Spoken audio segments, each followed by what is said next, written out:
오늘 말씀은 믿음은 삶의 상처를 치유합니다 라는 제목으로 말씀을 나누도록 하겠습니다. 우린 종종 마음 짠하다 하는 광경을 보게 됩니다. 그냥 그걸 딱 보면 그냥 마음이 짠해지는 거 있잖아요. 예를 들면 참 어렵게 살아가는 아이인데 그 아이가 꿈을 이야기할 때 말이죠. 방송이나 이런 데 나와서 다큐멘터리 보면 그런 경우들이 종종 있는 것 같아요. 진짜 어렵게 사는 아이인데 그런데 그 아이가 꿈을 꾸는 거예요. 그런 걸 보면 마음이 참 짠해집니다.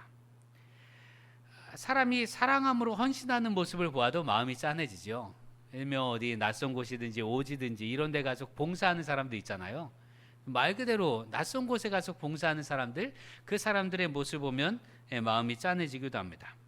고난 중의 사람, 고통 중의 사람이 그럼에도 불구하고 소망을 잃지 않을 때 짠하다라는 거죠. 여러분 언제 그런 마음이 짠해짐을 느낍니까?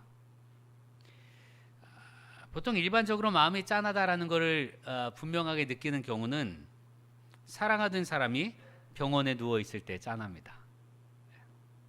당당하던 사람이 작아진 모습을 보니까 짠해지기도 하고요. 큰 소리 떵떵 외치다가 이래저래 작아진 모습을 보면 짠해지기도 하죠. 통상적으로 짠해지는 경우는 자녀가 다 커서 부모를 업게 되거나 안게 될 때 그때 마음이 짠해져요. 예전에는 이 정도 품이 아니었거든요. 부모님이 예전에 이 정도 품이 아니었는데 근데 업거나 안다 보면 너무 가벼워진 부모님을 경험하게 되거나 등을 토닥이면서 딱 만지잖아요. 근데 이제 피골이 상접했다고 말 그대로 그냥 뼈가 다 드러나는 모습을 보게 되면 우리는 짠해집니다. 왜 마음이 짠할까요? 사랑하기 때문에 그렇습니다.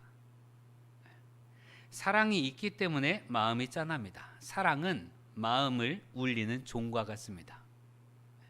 그 사람을 사랑으로 쳐다봤더니 그 사람의 사랑으로 쳐다보는 그 모습들에 내 마음의 종이 땅 하고 울리는 거예요. 그럼 사랑이 울려 퍼지게 되죠. 그도 역시 나를 향하여 같은 마음을 품게 된다면 그 사랑의 종소리는 더욱더 커져나게 될 것입니다. 사랑의 울림이 서로에게 온전히 전달돼서 너와 내가 사랑하고 우리와 너희가 사랑함으로 평화를 만들어가는 우리 되기를 기도합니다.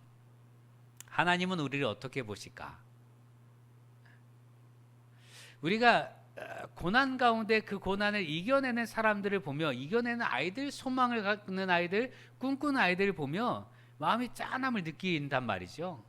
제가 예전에 인도에 갔을 때 그 아이가 그랬단 말이에요. 아버지는 에이즈 환자고 어머니는 한센인 환자예요. 근데 아이예요. 그 아이가 나서 뭐 기도해 줄까? 그랬더니 목사님 전 선생님 되고 싶어요. 왜? 여기는 아이들 가르쳐서 아이들이 좀 건강하게 잘 살게 하고 싶어요. 그게 그 아이의 꿈이었는데 그런 이야기를 들으면 짠해진단 말이에요. 그럼 하나님이 우리를 보시면 어떤 마음일까? 우리가 인생의 항해를 하는 가운데 어려움을 만나고 힘겨움을 겪는 과정에 고군분투하는 걸 보시고 마음 짠하게 여기실 것 같아요. 몸부림치는 우리를 보며 짠하게 생각하실 거란 말이죠. 우리 삶은 상처입니다. 한 시인은 이렇게 씁니다. 삶은 상처다. 삶은 상처를 치유하는 과정이다. 우리가 살아가면서 인생의 연초가 높아질수록 나이가 많을수록 삶은 상처로 얼룩져 있습니다. 많이 살은 만큼 많이 상처받았다는 얘기죠. 오래 산 사람일수록 상처도 많고 아픔도 많은 법입니다. 그러나 동시에 상처도 많고 아픔도 많았지만 동시에 하나님의 치유 역사가 많았음을 고백하는 우리이기도 합니다. 상처가 많았는데 지나온 시간만큼 그 많은 상처들을 하나님께서 다 치유하신 사건들을 경험했다는 거죠. 상처로 얼룩진 인생길을 치유하시는 주님의 보혈이 덮어지기를 기도합니다. 지금 이 순간을 살아가면서 내가 이런저런 상처를 받았다, 이런저런 아픔이 있다 라고 고백하는 그 순간들, 바로 그 자리 현장마다 주님의 보혈이 덮어져서 모든 상처가 치유되기를 주님의 이름으로 축원합니다. 삶은 상처다라고 말하는 시인이 있을 정도로 삶을 살아가면서 아프단 말이죠. 왜 우리 삶은 상처투성일까? 왜 우리는 그렇게 상처를 받는 것일까? 왜 우리는 그렇게 아픔이 있을까? 오늘 성경은 뭐라고 말하는가 하면 17절 보면 그의 탐심의 죄악으로 말미암아 내가 노하여 그를 쳤으며 또 내 얼굴을 가리고 노하였으나 그가 아직도 패역하여 자기 마음의 길로 걸어가도다. 성경에 말하는 이유, 우리가 상처받는 이유, 너희에게 상처가 있는 이유, 너희에게 아픔이 있는 이유는 너희 탐심 때문이다 라는 게 성경의 지적이에요. 하나님께서 우리를 보시며 마음 짠하게 여기시면서도 동시에 야, 너네가 그렇게 아프고 너네가 그렇게 상처가 있는 건 너 안에 있는 그 탐심 때문이잖아 라고 말씀하시는 거다 이거지요. 성경은 말하지요. 탐심의 죄악으로 말미암아 하나님이 노하셨고 우리를 쳤고요. 하나님의 얼굴을 가리셨어요. 그럼에도 불구하고 우리가 어떻게 합니까? 아직도 패역하여 자기 마음의 길로 걸어가도다 라고 말합니다. 제멋대로 한다는 거예요. 내 맘대로 산다는 얘기입니다. 이런저런 상처가 있고 이런저런 자극이 있고 이런저런 문제를 겪는데 결국 그럼에도 불구하고 돌이키는 게 아니라 제멋대로 산다는 거예요. 네 맘대로 살잖아. 네 하고 싶은 대로 하잖아. 이게 하나님께서 우리에게 하시는 말씀이라 이거예요. 그러고 보면 이렇습니다. 우리 삶의 상처는 결국 우리가 우리의 탐심 때문에 상처를 받았는데 그 탐심을 통해서 우리가 한 삶이 내 마음대로 살았다는 거예요. 내 마음대로 사니까 상처가 있고요. 내 마음대로 사니까 아픔이 있다는 겁니다. 그럼 왜 내 마음대로 사는가?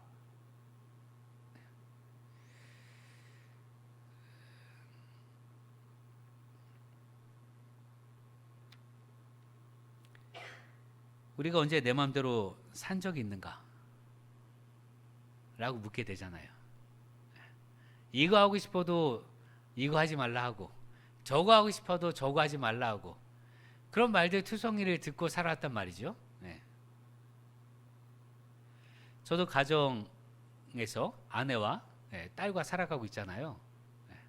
아내와 딸은 제가 뭐 하려고 하면 하지 말라고 그래요.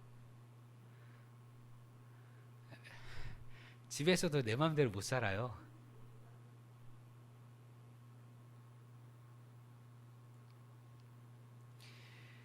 그런데 내 마음대로 살려고 해도 내 마음대로 살지 못합니다 라고 고백하는 우리인데 하나님 왜 내 마음대로 산다고 계속 말씀하시는가? 우리가 결국 내 마음대로 살아서 나타난 결과는요, 하나님의 얼굴을 가리신 거예요. 내가 또 얼굴을 가리고 노하였으나 라고 말하거든요. 내 마음대로 산 결과는요, 내가 하나님을 떠난 겁니다. 내 마음대로 살기 때문에 하나님을 보지 않거든요. 그래서 상처를 받고 그 때문에 아파한다 라고 성경은 말하는데, 그런데 자꾸 내 삶을 보면 볼수록 내가 내 마음대로 산 것이 하나도 없다라고 생각한단 말이죠. 얼핏 보면 맞습니다. 우리가 언제 내 마음대로 한 적이 있어요? 여러분 마음대로 먹고 싶은 것도 제대로 못 먹잖아요. 부모들은요, 뭐 먹을까 하다가 내가 먹고 싶은 게 있는데 애가 뭐 먹겠다고 하면 그거 먹어요. 그렇잖아요. 외식하러 갈 때 나는 사실 중국 음식 먹고 싶은데 애가 갑자기 그냥 짜장면, 짬뽕 이런 거 말고 마라탕 먹고 싶다 그러면 어떻게 합니까? 마라탕 집에 가야 되잖아요. 애 때문에. 그게 우리예요. 여기저기 사람들의 눈치를 보았고 눈치 보느라 하고 싶은 대로 내 욕구대로 하지 못했다 말합니다. 마음껏 놀아보지도 못했어요. 실컷 잠 한번 자보지도 못했죠. 자려고 하면 왜 그렇게 오래 자냐고 타박이나 듣고, 아 피곤한데 좀 피곤을 풀려고 하면 네가 한 일이 뭐가 있다고 그렇게 그런 얘기를 들으면서 한단 말이지요. 회사에서도요 내 마음대로 못해요. 직장에서 내 마음대로 못하고 교회에서도 내 마음대로 못 하잖아요. 그냥 내가 하고 싶은 대로 살지 못합니다라고 말하는 게 우리인데, 성경은 네가 네 맘대로 살기 때문에 상처를 받았다라고 말해요.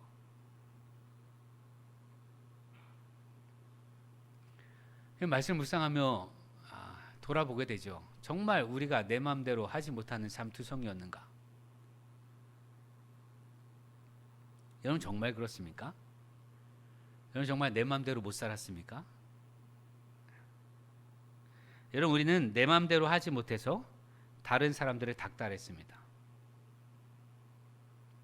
내 맘대로 이게 안 되니까 다른 사람들을 닥달했단 말이지. 이거 좀 하라고, 이렇게 좀 하라고. 내 마음에는 정말 집이 깨끗하면 좋겠는데 집이 지저분하다 이거죠. 그럼 내가 치우면 되는데, 그러니까 다른 사람을 닥달하는 거예요. 넌 이것도 안 치우냐, 넌 뭐도 안 하냐, 당신 이것도 안 하지, 이것도 안 하냐. 여러분 우리는 내 곁에 있는 사람들을 들들볶아서 내 마음대로 하지 못한 것에 대한 화를 쏟아냈습니다. 내 마음대로 안 되니까 어떻게 해요? 화를 냈단 말이에요. 내 마음대로 되는 것 아니니까 화를 냅니다. 그 화를 누구에게 내요? 나에게 내요? 다른 사람에게 내잖아요. 그 화를 발산함으로 그에게 상처를 줬단 말이에요.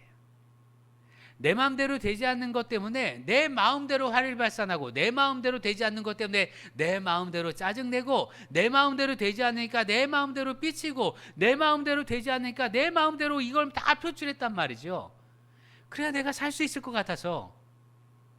그렇게 내 마음대로 표출하는 것 때문에 여러분 주변의 사람들이 아팠단 말이에요.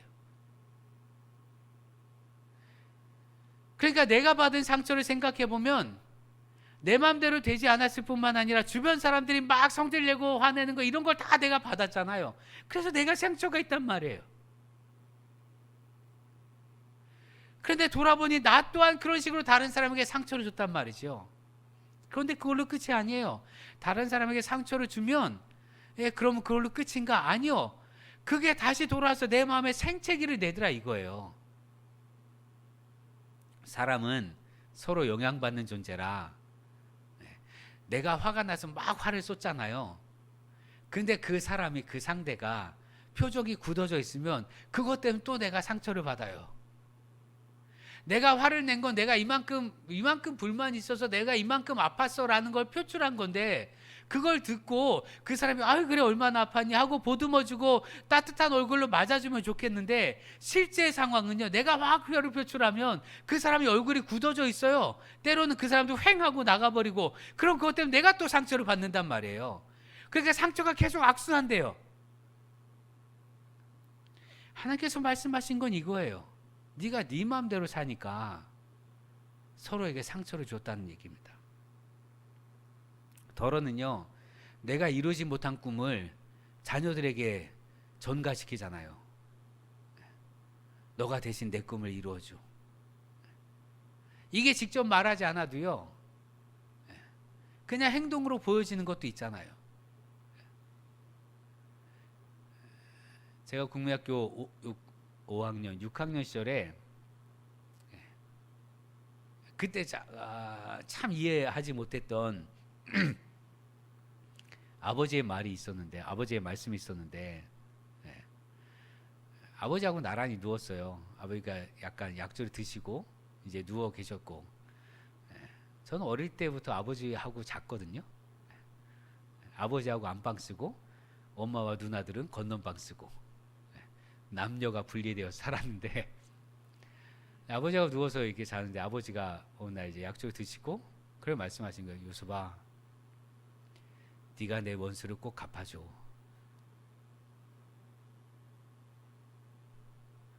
이해가, 그 나이에 이해할 수 있는 게 아버지의 원수를 뭐 칼을 갈아야 되나?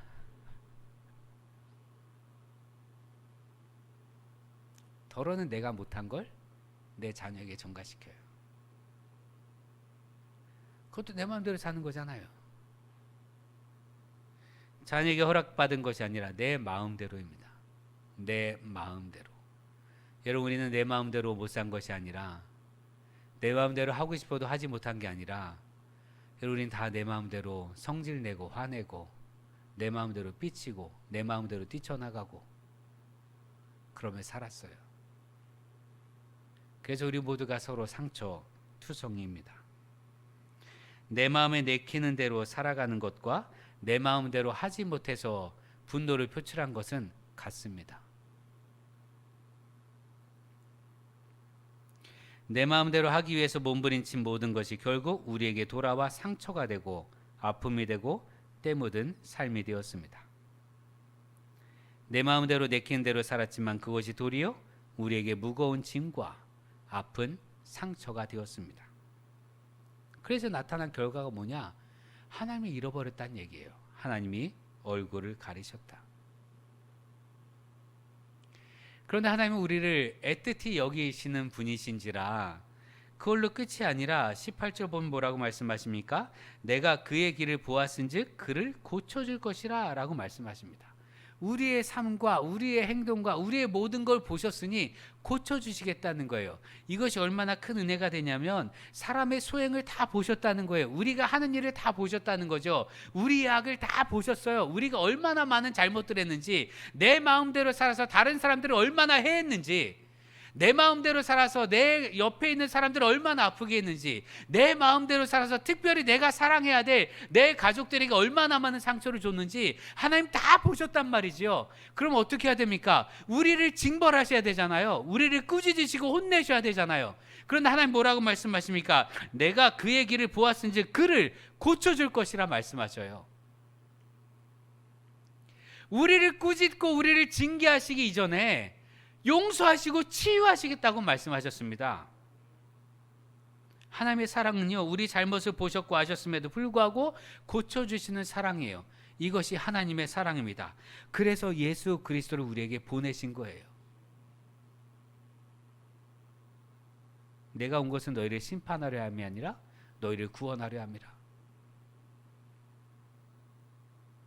하나님께서 이사야서 1장 18절에 이렇게 말씀하십니다. 여호와께서 말씀하시되 오라 우리가 서로 변론하자. 너희의 죄가 주홍 같을지라도 눈과 같이 희어질 것이요 진홍같이 붉을지라도 양털같이 희게 되리라. 하나님 용서하시겠다고 먼저 선언하시고 그러고 나서 사람들을 부르시는 거예요. 오라고. 내가 이미 용서할 작정을 하고 있는데 와라. 그런데 와서 뭘 해야 됩니까? 변론해야 됩니다. 뭘요? 우리의 죄가 무엇인지. 너희의 죄가 주홍 같을지라도 라는 말은 너희의 죄가 주홍 같다라는 걸 보라는 얘기예요. 직시해야 한다는 얘기입니다. 우리 삶을 바로 보아야 한다는 말입니다. 여러분, 제가 서두에 말씀드린 것처럼 우리는 내 마음대로 하지 못했다라고 생각하는데, 내 마음대로 하지 못해서 상처받았다라고 생각하는데, 아니요, 그 여기에요. 내 마음대로 성질 부리면서 해서 다른 사람들에게 상처를 준 사람들입니다. 이걸 직시하라는 거예요. 여러분, 나는 그렇게 착한 사람이 아니에요. 나 때문에 얼마나 많은 상처를 사람들이 받았는지. 이걸 직시해야 회개할 수 있습니다. 내가 얼마나 큰 죄를 졌는지 바로 보아야 회개할 수 있습니다. 회개해야 고침을 받습니다. 그런데 기독교인, 그리스도인들이 예수를 믿은 다음에 신앙생활하면서 하게 되는 실수들이 있어요. 그 잘못과 실수가 여러 개 있겠습니다만 가장 중요한 것 하나가 회개할 때 용서받을 것을 전제하고 회개합니다. 예, 맞습니다. 하나님 말씀에 회개하면, 주님께 회개하면 하나님 다 용서해 주시죠. 예, 맞아요. 그런데 이걸 알다 보니까 내가 회개하면서도 내가 먼저 나를 용서해 버려요. 내가 먼저 나를 용서하면 어떻게 됩니까? 회개가 안 돼요. 여러분, 가끔 흉악범죄를 저지른 사람들 보잖아요. 뉴스에. 조두순이나 혹은 사이코패스로 연쇄 살인범들 보면 그들이 카메라 앞에 섰을 때 뭐라고 얘기합니까? 그들이 뭐라고 얘기하는 게 정말 회개하는 것 같아요? 뻔뻔하잖아요. 왜요? 자기가 자기를 용서했기 때문에 그래요. 자기 잘못이 없으니까. 자기가 자신을 보았을 때 내가 잘못이 없으니까 회개할 수가 없어요. 미안하다 할 수가 없어요. 내가 잘못한 게 없는데 뭘 미안해. 특히 이 시대, 지금 이 사회에 제가 보는 가장 큰 위기는요, 미안하다라고 말하는 사람이 없어요. 사과하는 사람이 없어요. 왜요? 잘못했다고 생각하지 않으니까.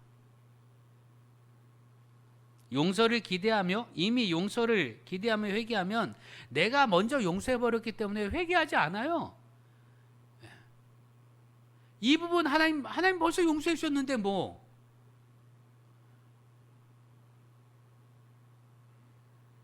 그러니 회개가 되지 않고 자백이 되지 않습니다.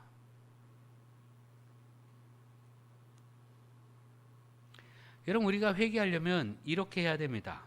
다른 조건과 상황들 핑계대지 말고 있는 그대로 고백할 수 있는 우리가 되기를 기도합니다. 여러분, 혹 마음속에 굳이 그렇게까지 할 필요는 없었는데 하는 마음이 든다면 그 부분부터 회개하십시오. 그건 그렇게까지 해야 하는 일이에요. 선이라면 그렇게까지 해야 하는 일이고, 그게 악이라면 그렇게 해서는 안 되는 일입니다. 혹 여러분의 마음속에 여러분의 삶을 돌아보며, 여러분의 행동들, 여러분의 삶을 돌아보며 혹 그럴 마음은 아니었는데 하는 마음이 든다면 그 부분 회개해야 됩니다. 그렇게 해서는 안 되기 때문에 그래요. 그럴 마음이 아니었다면 그렇게 하지 말아야죠. 내가 그렇게 할 마음이 아니었다면 그렇게 하지 말아야 합니다. 그게 옳은 거예요. 그렇게 할 마음은 아닌데 내가 그렇게 했다면 그건 잘못한 거예요. 예를 들면 자녀에게 그렇게까지 화를 낼 일은 아닌데, 그럼 화를 내지 말아야죠. 내가 너를 징계할 마음은 아닌데 그러면 징계하면 안 되죠.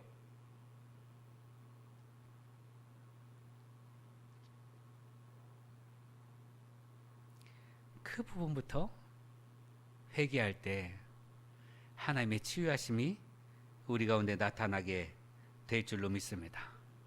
오늘 성경 분명히 말합니다. 내가 그의 길을 보았은즉 그를 고쳐줄 것이라. 그를 인도하며 그와 그를 슬퍼하는 자들에게 위로를 다시 얻게 하리라.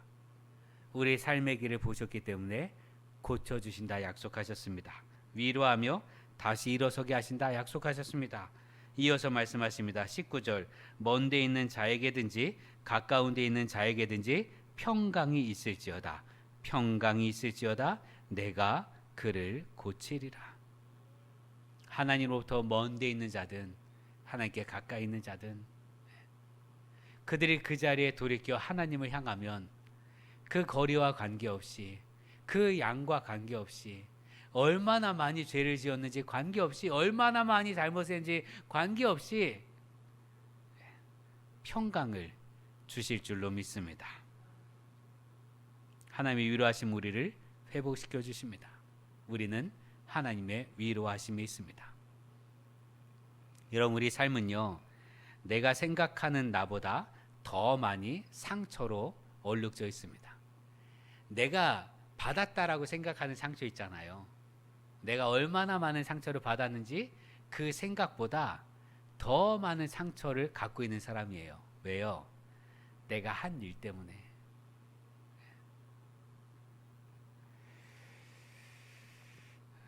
저도 많이 회개했고, 또 많이 회개해야 되고, 또 많이 회개하며 살아갑니다. 제가 종종 설교 시간에 아버지가 이랬습니다 뭐 이렇게 얘기하는데, 아까 드렸던 내 원수를 갚아줘. 생각해보면 국민학교 6학년 아들한테 할 얘기는 아니잖아요. 그런 거 아니에요?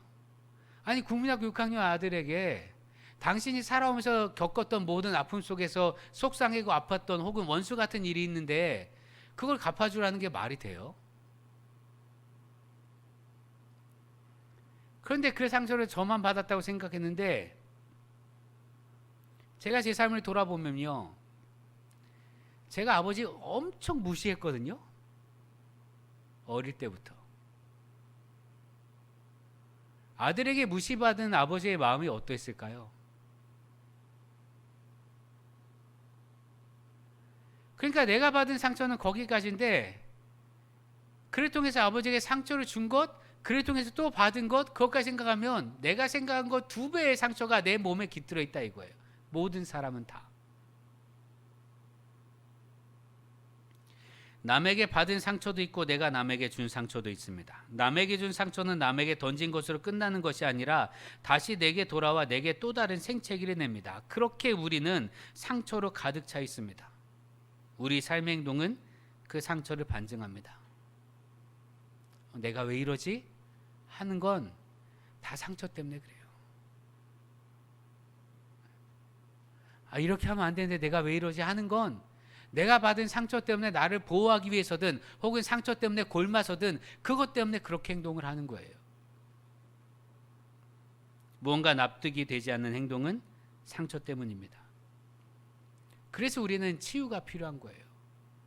그래서 우리는 구원이 필요하고, 그래서 우리는 예수 그리스도의 보혈의 공로가 필요한 존재들입니다.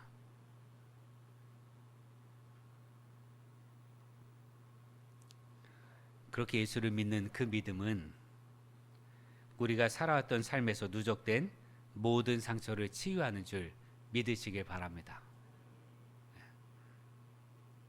내가 살아오면서 누적된 모든 상처가 치유돼요. 예수 안에서. 저희 아버지 어머니 다 소천하셔서 지금 하늘나라 계신데, 제가 이 땅에 살아있는 동안 제가 잘못한 걸 다 용서받지 못했거든요. 얘기를 안 했으니까. 그래서 소망은 하늘나라 가서 다시 만날 때 내가 어머니 아버지께 드렸던 상처 또 화해가 되고 그렇게 되리라 믿습니다.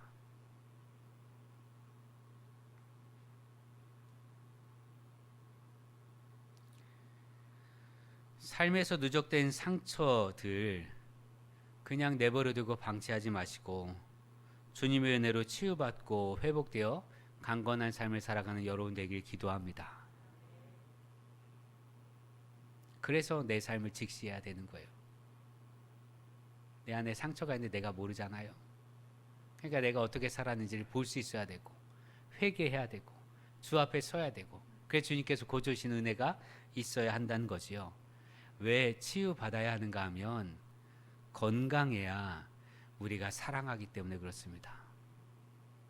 내 마음이든 몸이든 건강하지 못하면 사랑하기 참 어려워요. 무엇보다 내 마음이 건강하지 못하면 누가 와서 무슨 짓을 하고 누가 와서 착한 일 해도 그걸 받아주지 못해요. 내 마음이 건강하면 그가 잘하는 거 보면 막 격려하고 박수 쳐주고 하는데, 내 마음이 건강하지 못하면 그가 하는 일을요 다 고가운 눈으로 본단 말이에요. 저거 누구한테 잘 보이려고, 저거 욕심 때문에 그러는 거지, 저거 자기 이익 때문에 그러는 거지 등등 하고 말이죠. 그래서 우리는 치유받아야 돼요. 믿음으로 우리의 상처를 치유받고 온전히 강건하여서 사랑할 수 있는 우리가 되기를 기도합니다. 하나님께서 우리를 고쳐주신 이유는요, 사랑 때문이에요. 예수 그리스도를 보내신 이유가 사랑 때문에 보내주신 것처럼 그 사랑을 받고 우리 고치셔서 우리 건강하게 하셔서 우리도 사랑하게 하시려고, 그래서 그 사랑으로 이 땅을 고치시려고 하나님께서 우리를 고쳐주신 줄 믿습니다. 그러니 그리스도 예수 안에서 온전한 치유함을 받고 사랑하는 우리가 되기를 기도합니다. 우리 삶의 모든 상처는 믿음으로 치유받습니다. 하나님께서 고쳐주십니다. 그러니 주님 안에서 모든 상처를 고침받고 강건하여져서 서로가 서로에게 믿음의 존재, 사랑의 존재, 힘의 존재로 서고 우리 그리스도인들이, 하나님의 사랑을 아는 우리 예수 믿는 사람들이 이 사랑 없는 이 땅을 고치는 능력의 삶을 살아갈 수 있기를 주의 이름으로 축원합니다. 기도하겠습니다.